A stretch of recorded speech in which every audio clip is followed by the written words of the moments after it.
Kami akan beranjak kepada pembicara yang kedua, Yai Asep Sarifudin. Selamat bertugas, Buya. Ya, syukran. Ya, jazakallah khair. Alhamdulillah para pemirsa Kafah Channel yang senantiasa dimuliakan oleh Allah Subhanahu wa taala.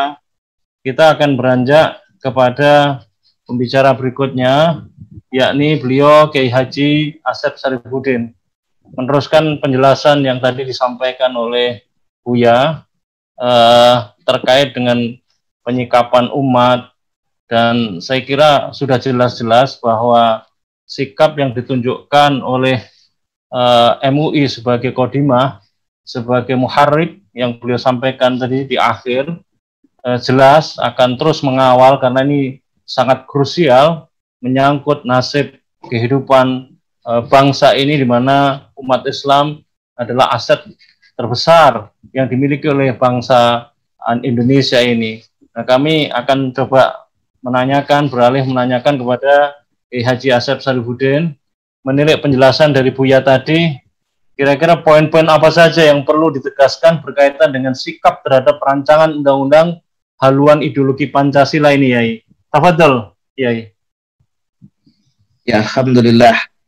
Tadi saya kira kita semua mendengar dengan sangat jelas apa yang disampaikan oleh Buya Muhyiddin terkait dengan fungsi tugas daripada MUI sebagai Khodimul Ummah, sebagai pelayan umat, kemudian juga sebagai penjaga umat. Bahkan tadi beliau di akhir mengatakan sebagai pelayan dan penggerak umat. Saya kira apa yang dilakukan oleh MUI itu sungguh sangat tepat, terutama terkait dengan RUU HIP pada khususnya yang sekarang ramai membuat kegaduhan di tengah-tengah masyarakat, bahwa rancangan undang-undang haluan ideologi Pancasila ini kan mengusik daripada umat beragama, terkhusus adalah umat Islam. Oleh karena itu ketika MUI dalam hal ini mengeluarkan maklumat itu sungguh sangat tepat. Bahkan alhamdulillah ini tidak ada silang sengketa pendapat ya, antara para ormas-ormas Islam. Ormas-ormas Islam baik di level nasional maupun di level daerah kan mendukung apa yang menjadi maklumat daripada MUI. Nah, sekarang tinggal pemerintah dan DPR. Apakah pemerintah dan DPR ini respon memperhatikan aspirasi umat Islam yang telah direpresentasikan oleh MUI dan ormas-ormas Islam? Ini tentu kita akan melihat sampai sejauh mana. Apakah RUU HIP ini kemudian dihentikan, bukan ditunda, tapi dibatalkan? Namun yang kita saksikan hari ini ternyata pihak-pihak yang mengusulkan ini kan masih ngotot, bahkan melakukan lobby-lobby, bahkan show of force dan lain sebagainya. Nah, tentu ini menjadi keprihatinan kita bersama. Nah, oleh karena itu, maka kita patut untuk terus mengawal, mendukung daripada ulama-ulama kita yang secara tegas dengan jelas menolak RUU HIP dan akan berjuang, bahkan akan melakukan jihad fisabilillah dalam rangka menghentikan rancangan undang-undang haluan ideologi Pancasila tersebut. Ya, nah kaitan dengan respon saya terkait dengan bahwa MUI akan melakukan jihad ya, terkait kalau misalkan DPR tidak responsif, bahkan kalau sampai mengesahkan undang-undang tersebut. Nah, ini saya ingin menjelaskan bahwa kita tentu prihatin dengan pihak-pihak yang selama ini ngotot terus memperjuangkan RUU HIP, bahkan mereka menolak, bahkan mereka melakukan fitnah, bahkan mereka melakukan pengkambing hitaman kepada pihak-pihak lain. Nah, ini saya kira kalau dilakukan oleh orang kafir, maka itu kafir harbi. Kalau itu dilakukan oleh orang yang berKTP Islam, maka itu adalah orang munafik yang dia terpapar sekularisme dan dia sekularisme yang radikal. Nah, yang selama ini kan yang senantiasa dituding itu adalah gerakan Islam radikal. Padahal jelas-jelas sekali bahwa apa yang mereka tuduhkan itu tidak ada buktinya. Yang selama ini justru merusak negara, yang melakukan merampok uang rakyat itu adalah partai-partai yang selama ini sedang berkuasa. Nah, oleh karena itu maka tidak berlebihan jika kemudian tuntutan para ulama, para ormas Islam, para aktivis Islam meminta jika kemudian mereka tidak juga bertobat, maka bukan hanya inisiator dan konseptor UHIP itu dipidanakan, bahkan partainya tersebut juga harus dibubarkan. Karena partai itu adalah miniatur negara. Jadi negara itu miniaturnya adalah partai politik. Nah, partai politik itu akan mendesain bagaimana ketika dia berkuasa menjadi penyelenggara negara. Dan ini sudah terbukti. Kan dalam anggaran dasar anggaran rumah tangga, PDIP dengan jelas konsepsi mereka adalah Pancasila 1 Juni. Kemudian ketika 2014, petugas partai mereka itu berkuasa menjadi presiden, dalam hal ini adalah Pak Jokowi, maka kemudian 2016 terbitlah Kepres terkait dengan hari lahir Pancasila itu 1 Juni. Kemudian 2018 itu BPIP dibentuk. Nah, kemudian 2020 rancangan undang-undang haluan ideologi Pancasila. Nah, ini menunjukkan bahwa tidak menjadi sebuah pemakluman kalau mereka berdalih bahwa ini adalah internal mereka terkait dengan persepsi Pancasila. Enggak, mereka sudah secara terstruktur, sistematis, masif, dari mulai anggaran besar, anggaran rumah tangganya, kemudian mereka berkuasa dan mereka memperjuangkan ideologinya ketika berkuasa menjadi penyelenggara. Inilah bukti bahwa partai politik itu adalah miniatur negara. Negara seperti apa yang dibangun kalau mereka berkuasa? Ya itulah di anggaran dasar, anggaran rumah tangganya. Nah, oleh karena itu, maka sikap kita harus tegas. Kita menuntut kepada aparat kepolisian bahwa para inisiator, para konseptornya itu harus dipidana. Kemudian juga pihak-pihak yang selama ini secara demonstratif kemudian menyampaikan penyebaran terkait dengan komunisme, marxisme, leninisme itu harus diproses secara hukum. Lalu kemudian partai politik kalau dia masih tetap mencantumkan anggaran dasarnya itu, maka harus dibubarkan. Kalau di dalam anggaran dasarnya itu mencantumkan bahwa Pancasila yang mereka maksud adalah 1 Juni 1945. Yang harus dilakukan oleh semua partai itu kalau mau sportif, mau jujur, bahwa harus merujuk kepada dekret Presiden 5 Juli 1959. Nah, ini banyak yang kemudian tidak diungkap, bahwa awalnya kan yang menjadi dasar negara itu adalah Undang-Undang Dasar 45 pada 18 Agustus. Kemudian berlaku UUDS tahun 1950. Kemudian 5 Juli 1959 keluar dekret Presiden, di mana di dekret tersebut dinyatakan secara jelas dan tegas memberlakukan kembali pembukaan UUD 45 yang dijiwai Piagam Jakarta. Artinya bahwa tafsir daripada pembukaan 45 itu adalah sesuai senapas daripada syariat Islam. Kemudian pada tanggal 22 Juli 1945 anggota DPR menerima itu, bahwa dekret Presiden berlaku, dan sampai hari ini dekret itu tidak dicabut. Oleh karena itu dekret itu harus berlaku dan harus diberlakukan. Nah, oleh karena itu maka kepada segenap komponen bangsa nanti tanggal 5 Juli 1929 kita harus melakukan refleksi, mengingatkan kembali kepada bangsa Indonesia bahwa kita harus memberlakukan dekret, yaitu pembukaan UUD 45 yang dijiwai Piagam Jakarta. Kemudian partai-partai politik, organisasi-organisasi ormas atau LSM apapun yang bertentangan dengan spirit napas Piagam Jakarta harus dibubarkan. Jadi itu sebetulnya esensi dari dibalik upaya getolnya pengesahan rancangan undang-undang haluan ideologi Pancasila ini ya, Kiai. Ya, kalau kita lihat ini kalau jujur, saya ulang kembali ya, saya pernah berbicara di kesempatan yang lain, di forum yang berbeda. Kan pada waktu sidang BPUPK, itu tanggal 29 Mei sampai 1 Juni itu tidak ada kata sepakat. Tidak ada kata sepakat. Bahkan ini yang menarik, dalam risalah BPUPK itu tidak ada istilah pemilihan umum, tidak ada istilah partai politik, tidak ada istilah demokrasi. Bahkan yang mempunyai konsep demokrasi itu adalah Bung Karno. Kita tahu bahwa 1 Juni itu, Bung Karno itu kan 5 silanya itu, satu adalah bangsa kebangsaan. Kemudian yang kedua adalah perikemanusiaan atau internasionalisme. Kemudian yang ketiga adalah mufakat atau demokrasi. Nah, yang keempat baru kesejahteraan sosial. Yang kelima adalah ketuhanan. Jadi yang punya konsep demokrasi itu adalah Bung Karno.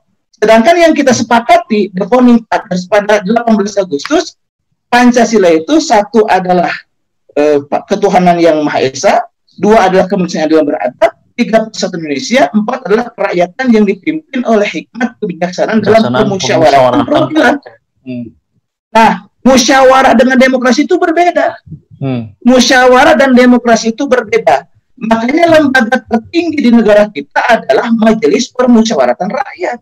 Maka kalau kita merujuk kepada Undang-Undang Dasar 45 kepada pembukaan, kalau mau buat partai, buatlah partai musyawarah. Bukan partai demokrasi, terkecuali kalau 1 Juni. Nah, oleh karena itu, di sinilah yang harus kita pahamkan, kalau berdasarkan pada 18 Agustus, bahwa prinsip-prinsip dalam perjalanan di negara kita adalah musyawarah, bukan demokrasi. Oleh karena itu, kalau mau buat partai, menjadi partai musyawarah, bukan partai demokrasi. Dan demokrasi dengan musyawarah adalah berbeda. Sebetulnya sudah ada banyak kajian yang menyebut bahwa ada problem prosedural maupun substansial terkait dengan bahasan rancangan undang-undang haluan ideologi Pancasila. Tapi ada beberapa kelompok atau parpol yang memang getol untuk menggolkan rancangan undang-undang haluan ideologi Pancasila ini. Sebetulnya apa sebetulnya yang ada di balik ini semuanya, Yai?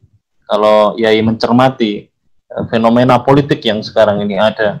Nah, itu tadi, justru karena tadi saya sudah mengawali bahwa partai politik itu adalah miniatur negara, maka ketika ada partai kemudian di dalam anggaran dasar, anggaran rumah tangganya mencantumkan Pancasila itu 1 Juni 1945, kemudian di situ juga disampaikan Pancasila itu diperas menjadi Trisila, menjadi Ekasila, menjadi ketuhanan yang berkebudayaan, ini menunjukkan ini bertentangan dengan Pancasila yang termaktub dalam pembukaan Undang-Undang Dasar 1945. Nah, di sini ada agitasi propaganda yang tidak proporsional, yang kemudian senantiasa dikambing hitamkan. Saya Pancasila, saya Indonesia. Anda kemudian khilafah, Anda kemudian syariat Islam. Nah, padahal kalau kita melihat secara objektif, Pancasila itu kan sila pertamanya adalah ketuhanan yang Maha Esa. Nah, Tuhan yang Maha Esa itu kan berawal daripada respon Ki Bagus Hadikusumo, yang di situ adalah bertauhid. Jadi kalau misalkan ada warga negara Indonesia mengibarkan aliwa aroya, mengibarkan bendera kalimat tauhid, la ilaha illallah Muhammadur Rasulullah, kalau tafsir kaitan dengan bahwa ketuhanan yang Maha Esa itu adalah respon daripada Ki Bagus Hadikusumo, maka itu Pancasilais. Karena apa? Karena sila pertama itu adalah ketuhanan yang Maha Esa. Tuhan yang dimaksud adalah Allah Subhanahu wa Ta'ala yang tidak beranak dan tidak dilahirkan sebagai anak. Nah, tapi kan sekarang justru diputarbalikkan. Ketika ada orang mengibarkan bendera kalimat tauhid la ilaha illallah Muhammadur Rasulullah, dianggap tidak Pancasilais. Karena justru itu Pancasilais, karena ketuhanan yang Maha Esa itu adalah kalimat tauhid. Nah, justru yang mengusung demokrasi itu tidak Pancasilais. Karena dalam Pancasila yang disepakati oleh The Founding Fathers bahwa sila keempat itu adalah musyawarah, bukan demokrasi. Justru yang bertentangan dengan Pancasila itu adalah demokrasi. Makanya saya mengusulkan di forum ini, kalau mau buat partai jangan ada kata demokrasinya, karena itu bertentangan dengan Pancasila yang termaktub dalam pembukaan Undang-Undang Dasar 1945.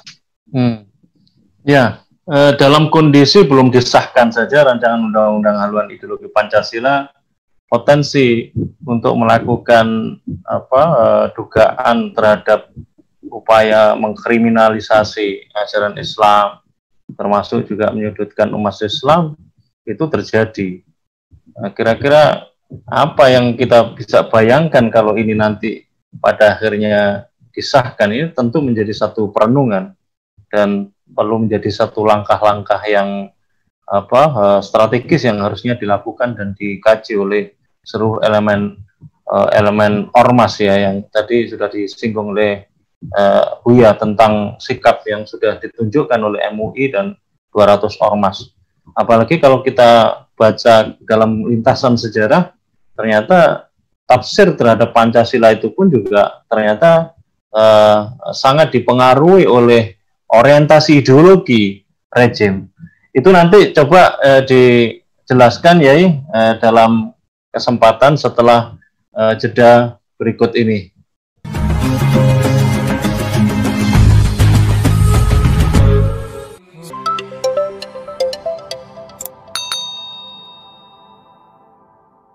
Alhamdulillahirrabbilalamin, pemirsa Kafah Channel yang dirahmati oleh Allah Subhanahu wa Ta'ala.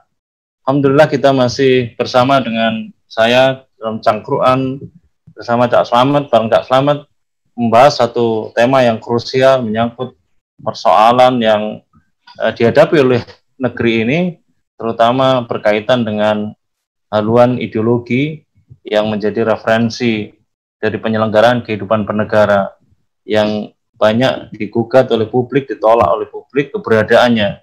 Baik, kita akan lanjutkan berbincang bersama Yai Haji Asep Sarifudin berkaitan dengan berbagai perkembangan kekinian terkait dengan, kalau kita perhatikan, ternyata keberadaan Pancasila ini ternyata tidak bisa dipisahkan juga dalam dinamika kesejarahan, di mana dalam berbagai lintasan sejarah menunjukkan bahwa seringkali Pancasila dipakai sebagai alat sesuai dengan referensi ideologi yang mengkooptasi kepentingan penguasa.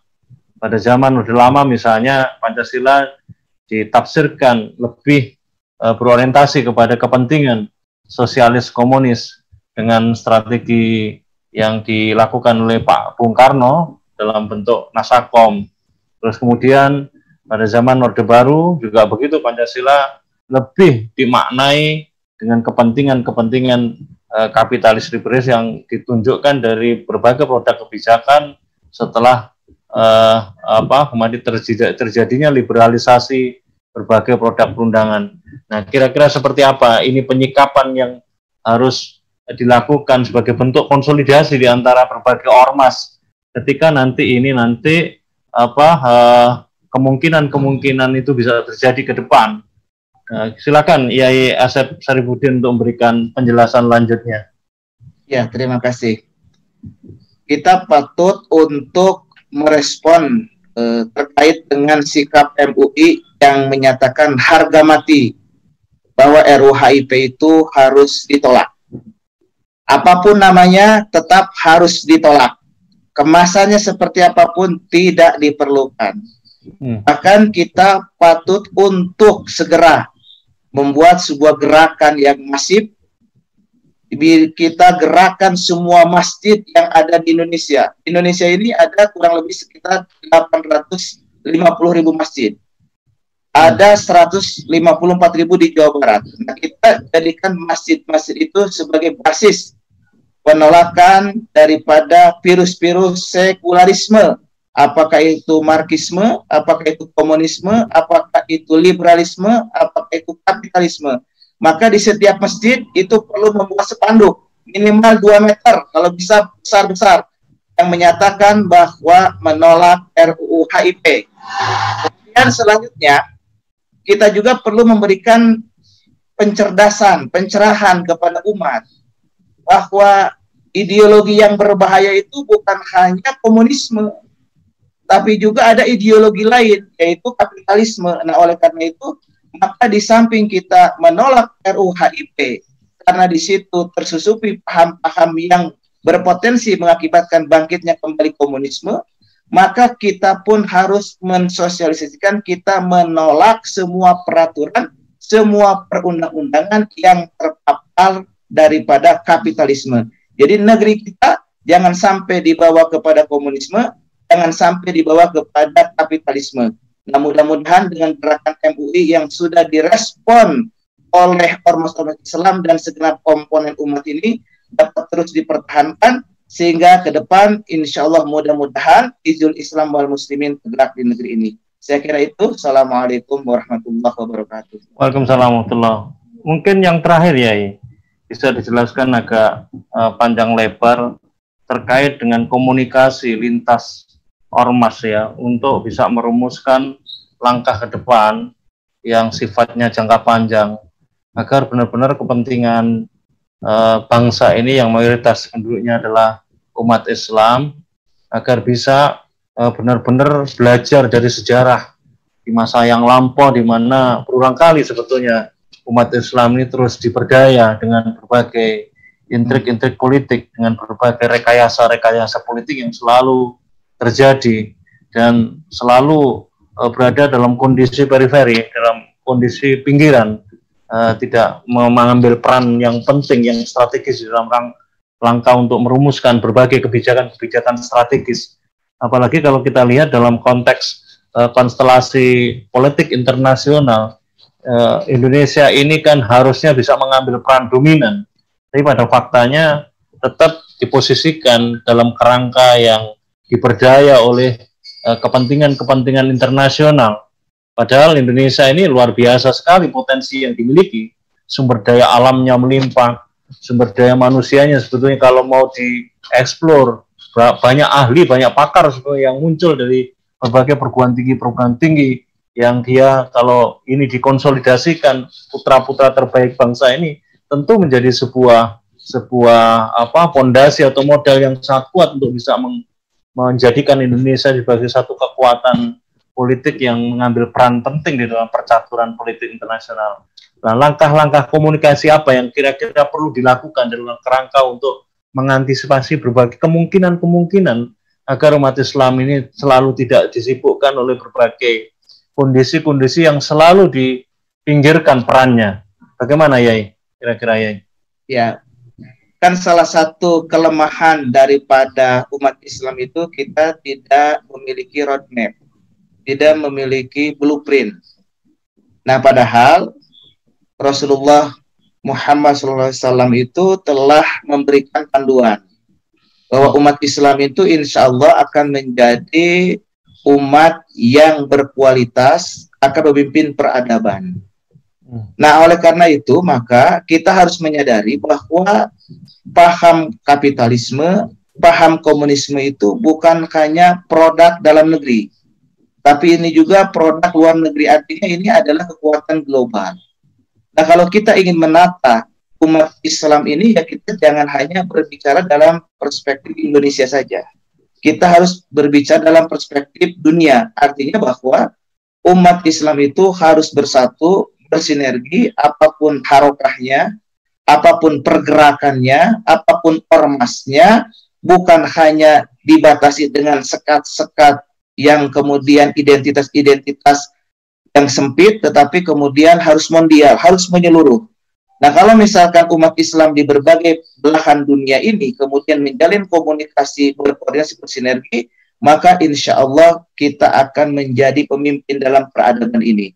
Nah, Indonesia adalah sebuah negara kaum muslimin yang terbesar di dunia. Sebagaimana kita ketahui, kurang lebih kan daratan Indonesia itu 1,9 juta kilometer persegi. Lautannya itu 3,2 juta kilometer persegi. Jadi kalau digabungkan antara daratan dan lautan, itu Indonesia itu 5,1 juta kilometer persegi. Yang terdiri daripada 34 provinsi, ada 616 kota kabupaten.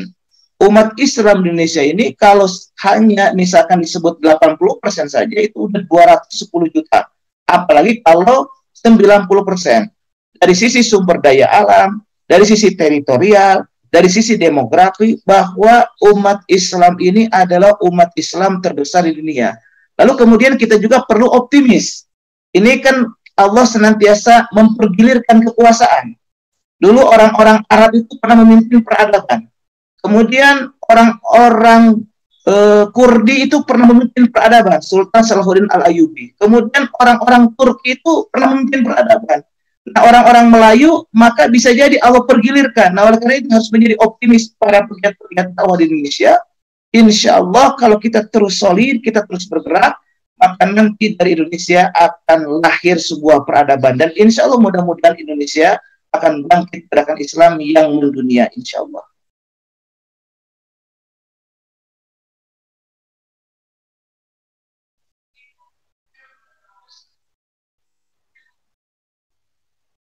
Itunya. Ustaz, moodnya di aktifkan dulu. Iya. Jadi yang terakhir yang ingin saya tanyakan adalah apa kira-kira langkah-langkah yang harus dilakukan, terutama belajar dari kasus rancangan undang-undang haluan ideologi Pancasila ini, supaya kita kemudian tidak selalu diberikan PR, kita jauh lebih bisa melangkah lebih dari persoalan yang sekarang ini kita hadapi bersama. Apa saran-saran yang penting untuk kita perhatikan bersama sebagai bagian di dalam rangka untuk bisa merekatkan dan mengkonsolidasikan seluruh potensi yang dimiliki oleh bangsa ini menuju kepada satu kemaslahatan bagi masa depan kehidupan berbangsa dan bernegara. Silakan. Ya, terima kasih. Al-ittihadu asasun najah. Persatuan itu adalah pangkal kemenangan. Jadi pada momentum 212 ini, 2016 kan umat Islam dari berbagai pelosok negeri dapat berkumpul di Monas dengan jumlah 7,5 juta orang. Nah, itu karena ada satu penista agama. Nah, ini rancangan undang-undang haluan ideologi Pancasila itu bisa berpotensi menumbuh kembangkan penista-penista agama dalam jumlah yang tak terbatas. Nah, ini lebih berbahaya. Nah, oleh karena itu maka ini menjadikan satu momentum bagi kita bahwa orang-orang sekuler ini juga banyak yang radikal, yang terus berupaya makar dengan berbagai cara, apakah itu kekuasaan atau dengan materinya untuk bagaimana menjauhkan umat Islam dari syariatnya. Nah, oleh karena itu ini harus kita jadikan sebuah evaluasi bahwa kita harus bersatu, kita harus bersinergi, apapun partainya, apapun ormasnya, apapun harokahnya, apakah ikut pemilu atau tidak ikut pemilu, selama kita mempunyai tujuan yang sama untuk tegaknya ijul Islam wal muslimin, kita harus bersatu dan kita harus menjadikan Indonesia sebagai pilot project, bahwa umat Islam Indonesia punya karya besar di mana peradaban Islam dunia lahir dari Indonesia, insya Allah ke depan seperti itu. Amin amin ya rabbal alamin. Alhamdulillah rabbil alamin. Jazakumullah khairan kepada Yai Asep Syarifuddin atas pencerahannya. Semoga antum senantiasa diberikan keberkahan oleh Allah Subhanahu wa taala dan kesehatan. Ada beberapa catatan yang saya kira penting di akhir penghujung dialog kita cangkruan bersama saya Cak Slamet, yang penting untuk bisa kita garis bawahi.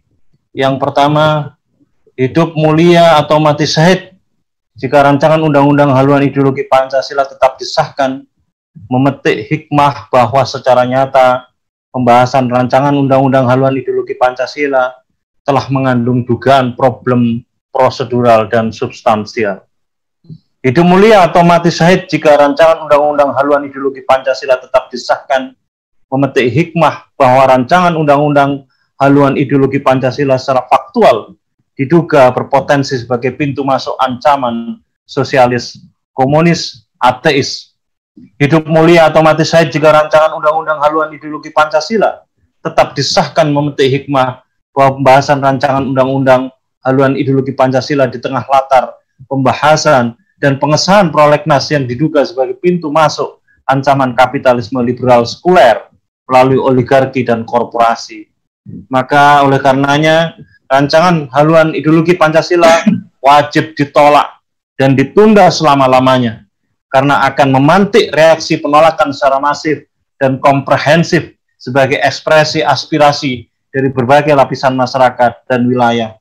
Pada akhirnya, kita juga perlu memahami dan memperjuangkan Islam yang memuat ajaran jihad, dakwah, syariah, dan khilafah sebagai sebuah ideologi dunia yang terbukti secara historis mewujudkan peradaban agung di tengah gagalnya kapitalisme liberalis sekuler dan sosialis komunis ateis yang sudah runtuh. Saya atas nama kru Kafah Channel, saya sampaikan sekali lagi kepada Yai Asep Syarifuddin, jazakumullah khair. Semoga kita semuanya dikokohkan dan dikuatkan sebagai bagian bersama elemen-elemen umat yang lain untuk senantiasa menyadari perlunya membangun komunikasi, membangun kesatuan di antara kita. Saya sampaikan, billahi taufik wal hidayah. Assalamualaikum warahmatullahi wabarakatuh. Waalaikumsalam warahmatullahi wabarakatuh. Jazakumullah khair Yai atas kehadirannya. Jazakumullah khairan jasa. Ya, alhamdulillah ini